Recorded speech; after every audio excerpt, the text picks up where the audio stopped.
Welcome to the Conscious Kinky Podcast, where we explore sexuality, connection, and power through awareness and intentional choice. At the Kink Collective, we help people reframe their relationship with sexuality, build deeper connections, and become safe spaces in the world. Each episode invites reflection, not performance. And the conversation continues inside Conscious Conversations, our live community space. Welcome to the conversation.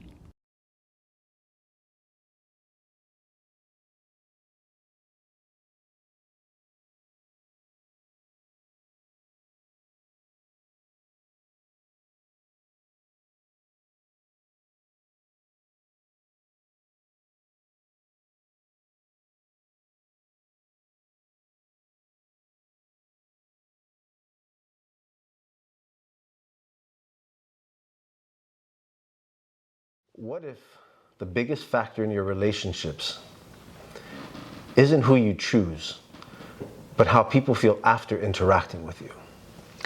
What if safety isn't something you're waiting to receive, but something you're already creating, whether you realize it or not? Because at some point, this work stops being about your patterns and starts being about your impact. Welcome to the Conscious Kinky Podcast. I'm Kat. And I'm Joshua. This month, we've been talking about safety, but not surface level safety, real safety. In week 1, you learned how to recognize safety in your body. You can actually go back on Spotify and hear these. In week 2, you saw how control replaces safety. In week 3, you explored why vulnerability feels risky. And now, we end the month here, relational safety. Because safety is not just something you feel, it's something you create. There was a point in my journey where I thought, if I'm honest, I'm doing my part. If I say what I mean, if I'm direct, if I'm clear, then I'm showing up well. But I missed something. I wasn't paying attention to how people felt in interaction with me. And there were moments where I was clear, but not attuned. I was direct, but not grounded. I was honest, but not responsible for the impact. And what I had to learn was this: intent does not equal impact. That's a big one. Here we go again. Because a lot of people think, I didn't mean anything by that, or I was just being honest, or I was just saying how I feel. But the other person might be feeling pressured, dismissed, confused, unsafe. And if we don't slow down and look at that, we miss our role in the experience. They're going through some stuff next door. So let me pause this here. That's a big one. Because a lot of people think, I didn't mean anything by that. Or I was just being honest, or I was just saying how I feel. But when the other person might be feeling pressured, dismissed, confused, unsafe, and if we don't slow down and look at that, we miss out on our role in the experience. And this is where the work matures. Because early in the journey, it's about, am I being myself? But here it becomes, how does my way of being affect others? Let's define something clearly. Safety is not something one person provides. Safety is something two people participate in. And that changes everything. Because now it's not just, do I feel safe with them? It's also, do they feel safe with me? People don't feel safe based on your intention. They feel safe based on your behavior. This is a tough fucking episode, man. Things like, do you listen without interrupting? Can you receive feedback without shutting down? Do you respect pace? Do you make space for someone else's experience? Or do you rush closeness, override hesitation, get defensive, or try to fix instead of understand? And here's the uncomfortable truth. You can be a good person and still create unsafe experiences. Not because you're bad, but because you're unaware. And awareness is what shifts this. It's what introduces the responsibility. Because once you see your impact, you can take responsibility for it. Now, let's bring this into how it shows up. Introspection. Before interaction, what energy am I bringing into this? Am I rushed? Am I needing something? Am I trying to get somewhere? Because if you don't check this, you'll unconsciously bring pressure into the interaction. So, container. People feel safe when they understand what's happening, what's expected, and what's allowed. So without container, people feel like they brace or perform or withdraw. Next is authenticity in our framework. Authenticity is not just honesty. It's honesty without force. You can say something true in a way that still leaves space. So the next in the framework is vulnerability, right? Vulnerability here looks like being open to feedback, being willing to hear how you're impacting the other person, not collapsing when something is uncomfortable. Yeah. So S is for safety. Safety is reflected in how people regulate around you. Do they relax? Do they open up? Do they speak more freely? Or do they tighten? Do they watch what they're saying? Do they filter? Do they hesitate? That tells you something. Now let's look at how safety is built over time. In the framework we use meet. Are you actually meeting someone? Or are you projecting, assuming, or moving around? And the next step is invest. Do you allow time or do you rush closeness? Do you assume compatibility? Do you skip discernment? Shared information. Do you create space with honesty, or do you dominate the conversation, steer the outcomes, subtly pressure, pressure for agreement? Next is share experience. Do you earn access or do you assume access? Because rushing experience is one of the fastest ways to break safety. So now let's bring it back to us in practice, not as theory, as reflection. Because this is where people grow the most. When they realize, oh, I'm part of the dynamic too. So we're about to step into the first set of questions, our awareness and orientation questions. With these questions, again, take 3 minutes for each question, then come back in a day or two, maybe a few hours later, and revisit and flesh out your answers even more. You'll be surprised how much deeper you can go into these answers. And this is me saying pen and paper, write it down. Yeah. Each breakout room in our Conscious Conversations on Tuesdays is a 25-minute breakout room where you're paired with 2 to 3 other folks, processing your answers to the questions, and you're hearing them process theirs as well. The feedback and the reflection is invaluable. It's crazy. So with that, let's jump into question 1. How do I want people to feel after interacting with me? Be honest, not ideal, actual. I want people to feel safe after interacting with me. I want people to feel comfortable. I want people to feel like they can be themselves. And I'm recognizing as we're going through this episode that, like, I have been guilty of that thing about don't judge me by my actions, judge me by my intentions. Like, oh, I didn't mean that. I was raised by a parent who used to say, I want to tell you how I feel. And then all kind of judgment would come your way, right? And while I can see it in her, I know that I picked some of that up, right? And so I don't want people to feel that way. I don't want people to feel judged after they've interacted with me. And yeah. I want people to feel full. I don't want them to feel depleted. I was thinking about this, I think, in one of our Tuesday night calls, actually. Shameless self-promotion. I don't know if it was the men's group or if it was Conscious Conversations, but there's a difference between someone who drains me in a conversation and someone who leaves me fulfilled. Even if I do a lot of talking, if I do a lot of processing, I'm either releasing shit, I'm gaining knowledge, I'm gaining awareness, but I want to walk away with more energy. And I don't want the person to feel captive. This was Conscious Conversations. I remember that statement. I don't want them to feel obligated to be there.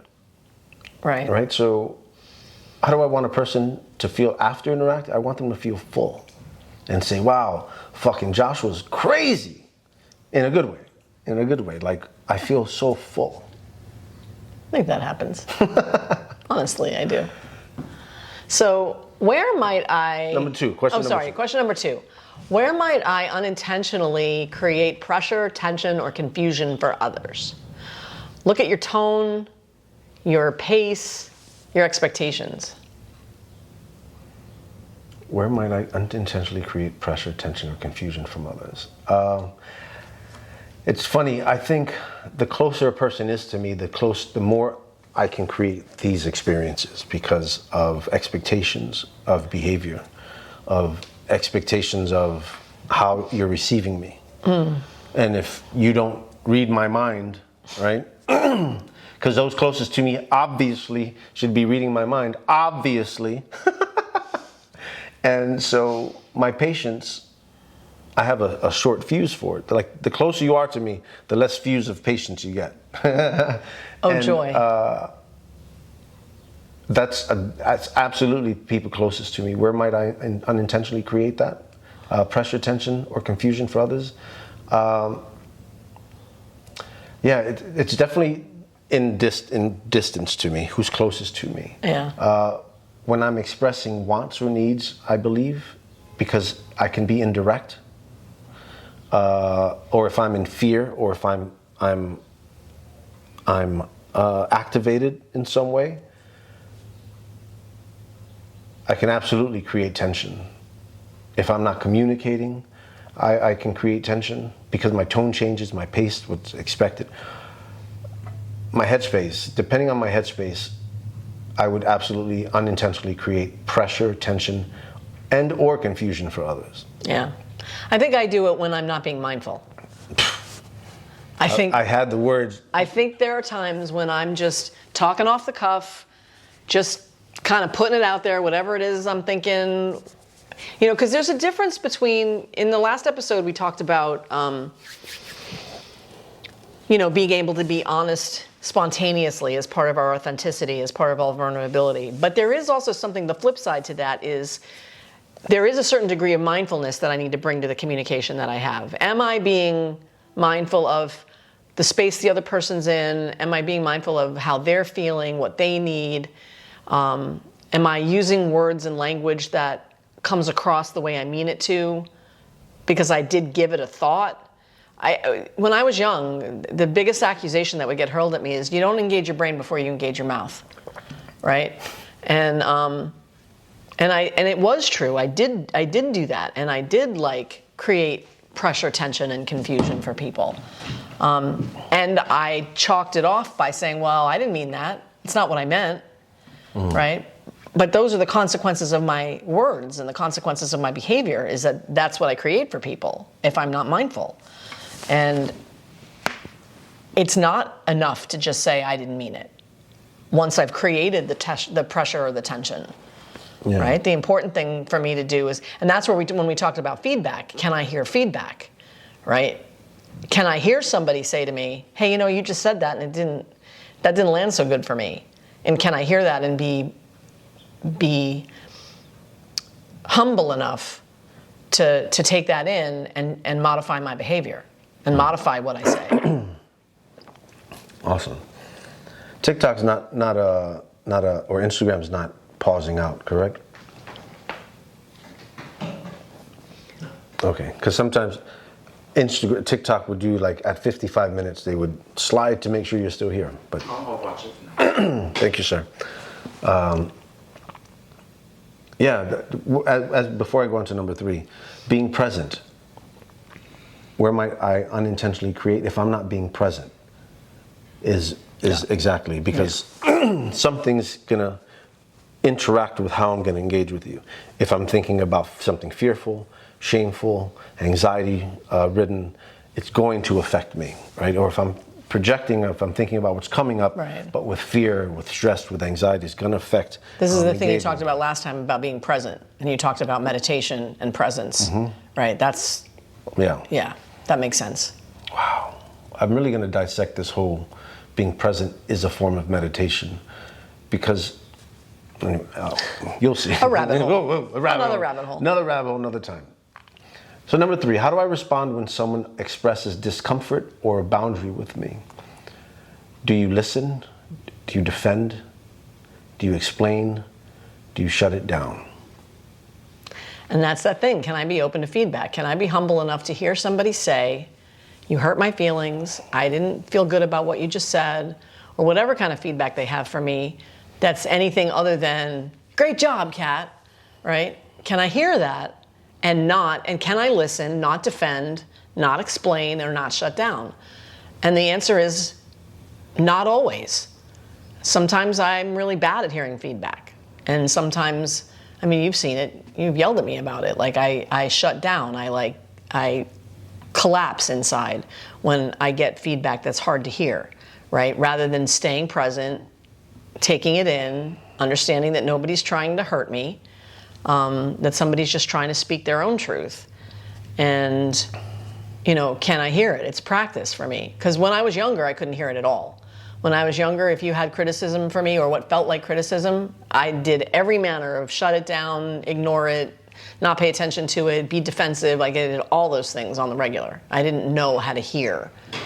Yeah, because it's like Something it critical. bounces off if I'm not listening. Yeah.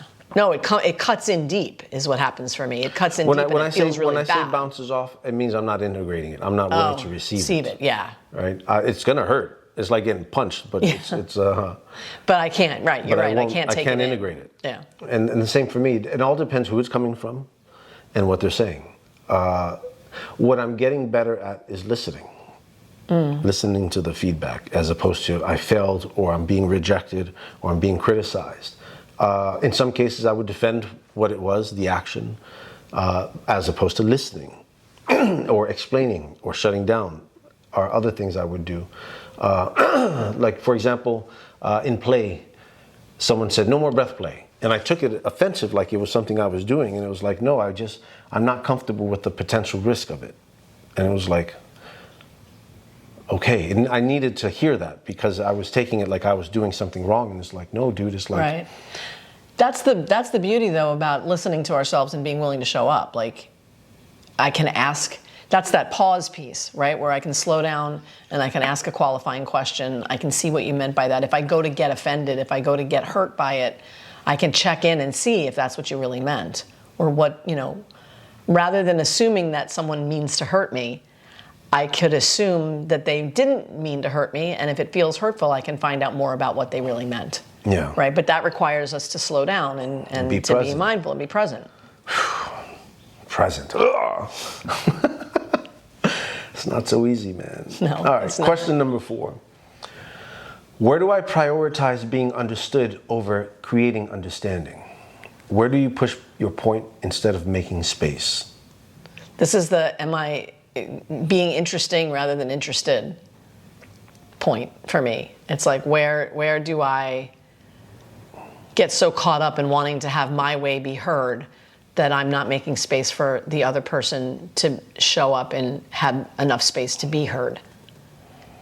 That happens to me when I feel like I'm not being heard, or if I feel like I have something so important to say that, it's important that everybody listen, at the expense of me appropriately keeping my mouth shut and creating space for other people to step in and share what they need to say.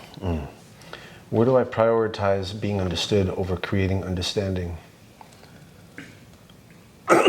That's generally like a fear response, I think. And like when I get my anger gets triggered, I'm prioritizing being understood over creating understanding. And for me, it's about being heard. It's when I feel I'm not being heard that I prioritize being understood over creating understanding. And I'm aware of that. I was talking about this yesterday with my mentor. that, I related it back to, oh fuck, I wrote it down on paper upstairs because I knew I was going to forget, but I wrote it on the paper, and it had to do with the absence of control. Mario would keep missing the fucking ledge, but I got tired of breaking the controllers because then I had no controllers to use. So then I would scratch myself out of frustration because he wasn't doing what I wanted him to do. So it boiled down to control. And that's the frustration. How does that come into this area of if I'm not being heard? I don't know yet. I'm still working on that. Yeah. But I think, I can reflect back that the part about how anger impacts you and puts you into I want to be understood rather than creating understanding. Mm-hmm. Absolutely. That's absolutely a place where that happens. Yeah. Right? Because when you're in it, there's no way to have a conversation that brings understanding. Yeah. You just need to be heard and understood. Yeah. And then when it happens with me, my only response is to just listen. So I'm thankful for the question because it's highlighting it for me. Yeah. Because the question is, where do I prioritize being understood over creating understanding? And it's when I get activated. So the question isn't looking for an answer, for a solution. It's just looking for an answer to the question. And I feel myself going into this question, trying to find a solution. Just answer the question, right? Well, just the awareness for me. These first four questions are about awareness, just becoming aware. Yeah. So as the listener, if you see yourself going down this hole of having to find a solution, don't. We're just looking for the answer for number 4. Whew. I need to say that more for myself than anything else because I'm ready to go down this rabbit hole. All right, so that concludes the first breakout room. So what happens is we'll be in a breakout room for 25 minutes in Conscious Conversations on Tuesday. We'll come out, we'll regroup, we'll ask a few questions for the participants, and then we'll go into the next breakout room. And again, take 3 minutes, answer each question, then come back in a day or two to flesh them out before the Tuesday call. So, breakout number 2. So the next set of questions. What does it mean to co-create safety instead of expecting it? What's your role? So, son of a bitch. My role in it is to find fucking patience. Right? It's like, I double tapped and fucking scrolled. I'll come back to that. Okay. My role in creating safety is patience. Like, what I'm trying to do is, if I don't feel heard, I have to stop myself from letting the child take over. Because the child is the one smashing the controllers. The child is the one scratching himself. The child is the one creating this conflict. When the adult can say, I see you're upset. What's wrong?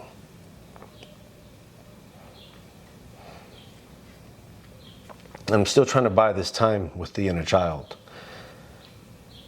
Because I don't want to create unsafe space. I don't want to make you or anyone feel like you can't speak, right? So it's like establishing this dialogue with the inner child who doesn't feel heard, who wants to react because he's out of control of this game called life. Because he doesn't want to lose, right? Because it feels like sometimes this is the only shot I got. And I don't want to lose it.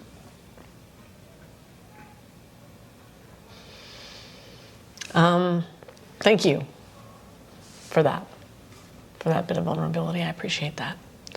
For me, where do I have trouble co-creating safety is understanding that the other person has a responsibility to show up and create safety too, right? And to be open and vulnerable and have a back and forth conversation and not shoulder the responsibility all myself as if I'm the only one who can create safety. And just to see what happens, just to let it happen. Yeah. That was beautiful. I'm trying, Mama. I know you are. I'm trying.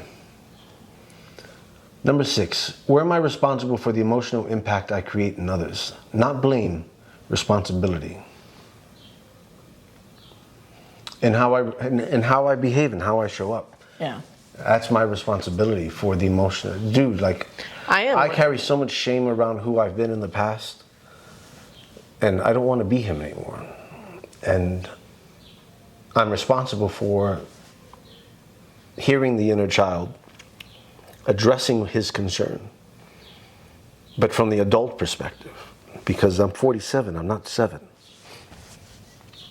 And the game is going perfectly imperfect. So it's like I'm responsible for how I show up and how I'm communicating, and am I practicing what I preach? Yeah, me too. I'm responsible for the impact that I have. I'm responsible for the way my words land.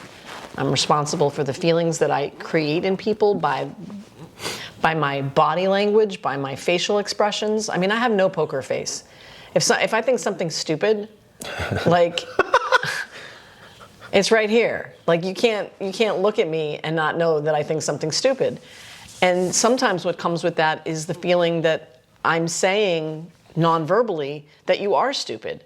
And I don't mean to do that, because I don't really think that people do stupid things, but they're not stupid. And if I just let that splash around all over my face and I'm not mindful of speaking more clearly or with more like discernment. I have a tendency to like lob grenades, or not even grenades, but like I'll lob the ball into the park with what I have to say, hoping that it gets close enough.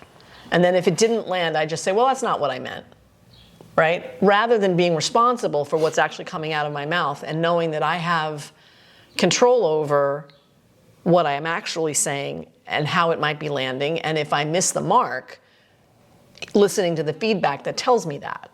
And then in that way, can I help co-create safety and be responsible for how I'm impacting the people that I'm around? Yeah. So, number 7, what pattern do I need to interrupt to become a safer person to relate to? Be very specific. So, the pattern I'm trying to interrupt is the child taking the microphone. Because I'm at a place now where I can see him and I'm talking into his ear. The last time, let me rephrase this. The last time I experienced this pattern, I was talking into the boy's ear, my inner child boy, the one who took the microphone and was throwing his little tantrum. And I was like, dude, and I was talking myself through it. The pattern I have to interrupt is him grabbing the damn microphone. And if it's through anger, if it's through needing to be seen or heard, like the whole cancel shit. Whenever that comes up, the boy takes the microphone because he's like, you fucking assholes. You didn't ask me. No one came to ask me. No one asked me. And the adult in that is like, it's okay because they're fucking morons. Yes. What I tell him is they just don't know any better.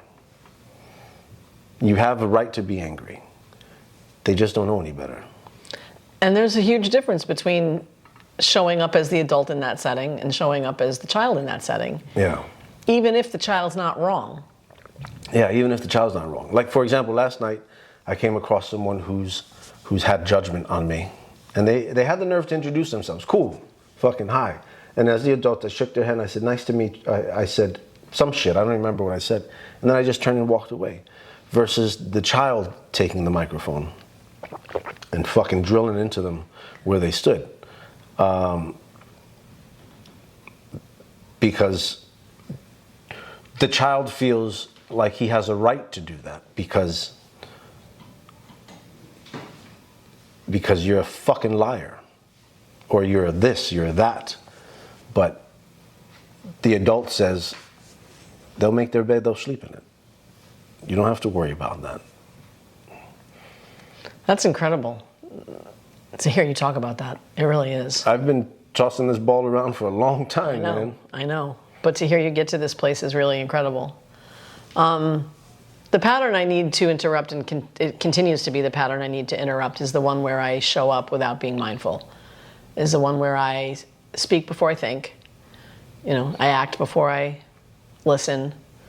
And I need to listen and show up and think before I speak.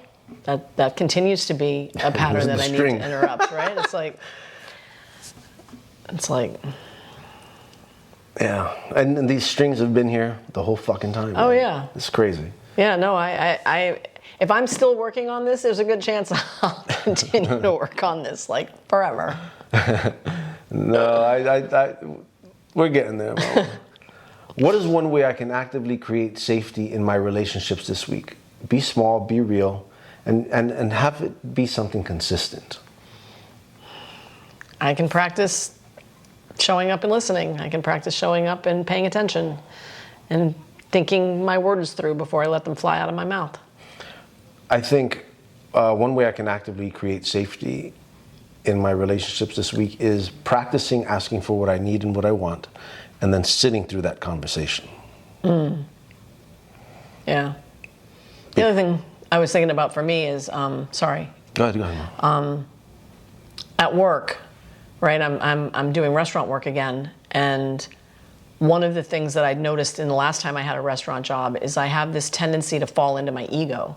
I have this tendency to fall into feeling like I need people to know that I know so much, or that I have so much experience, or that whatever. And then I find myself not liking who I am when I talk out of that ego. Yeah. Right? So some of what I have to be mindful about is that I don't let that happen, that I don't show up and speak out of my experience. Well, don't you know that I blah, blah, blah. It's like, that doesn't create safety for anyone. That doesn't make anybody feel any better. That doesn't create space for anyone to step in and meet me. That's just me blustering about, like, because my ego needs some sort of validation or pacification or whatever. And I really don't like how I feel when I do it. If it happens, it happened one time in the last 2 weeks since I've been at this new job. It was a very small incident of it. It was probably no harm, no foul, but I still didn't feel good about it. And I pulled myself up short right away. And I was like, you don't need to do that. You need to stay away from that behavior. This is a good fucking conversation. There's guaranteed going to be tears on Tuesday night. If you like to cry, come through. If you don't like to cry, come through anyway. Not everybody. Not every week we cry, but Yeah, this is every week you're learning some shit though. Exactly. All right, let's jump into the questions. Number 1, how do I want people to feel with me? Number 2, where do I create pressure? Number 3, how do I respond to boundaries? Number 4, where do I prioritize being understood? Those are the awareness questions. Next are the integration questions. What does co-creating safety mean? Where am I responsible for the impact that I have? What pattern needs to change? And how can I create safety this week? Most people want safe relationships, but very few people ask, am I safe to be in a relationship with? And this is where the work deepens, because now you're not just looking at your experience, you're looking at your contribution. And that's what we practice in the Conscious Conversations. Every Tuesday, real people, real reflection, real-time awareness. And only for $30 a month. It gives you access to that space. And the integration circle gives you deeper support when you're ready. Safety isn't something you wait for. It's something you participate in. And the more aware you become of your impact, the more intentional your relationships become. Next month, we step into the mirror, where your triggers, reactions, and patterns start pointing back to you. And that's where things get even more honest. New episodes drop every Friday, and the work continues on Tuesdays inside Conscious Conversations every Tuesday night at 9 p.m. We'll see you there. Thank you for joining us. Thank you. I'm gonna go cry now. What an incredible fucking episode, Mama.